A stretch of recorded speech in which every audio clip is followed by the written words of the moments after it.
আসসালামু আলাইকুম ভিউয়ার। আজকে আপনাদের সামনে নতুন আরেকটি স্ক্রিন প্রিন্টিং ডিজাইনের ভিডিও টিউটোরিয়াল নিয়ে হাজির হয়েছি।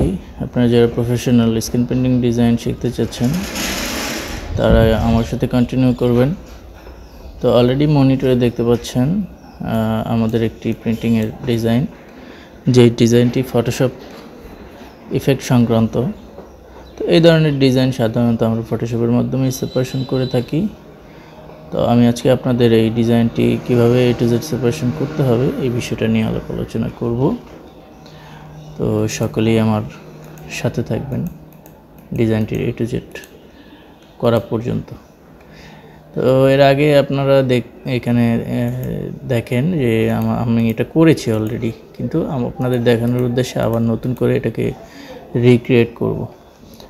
তো এটা করার জন্য আমাকে প্রথমে যে কাজটা করতে হয়েছে, আমাকে অনেকগুলো পাত করতে হয়েছে। আপনারা এই যে পাতে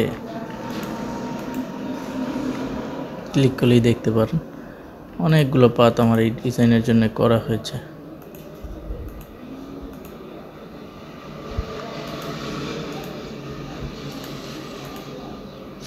তো যাই হোক, আমি স্টেপ বাই স্টেপ আপনাদের দেখাচ্ছি যে আসলে আমি কীভাবে করলাম ডিজাইনটা।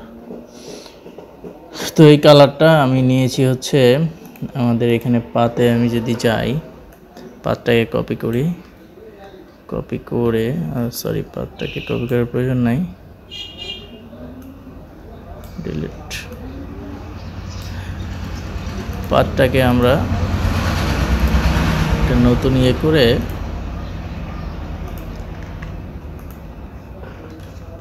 Ctrl+Shift+I দিয়ে ডিলিট করে দিব। আমি এখন যে কালারটা ধরবো সেটা হচ্ছে এই কালারটা আমি ধরার চেষ্টা করব। এখানে আমরা যেটা ধরেছি এটা আর এই ভিতরের এটা, দুইটা কালার সলিড করার চেষ্টা করব।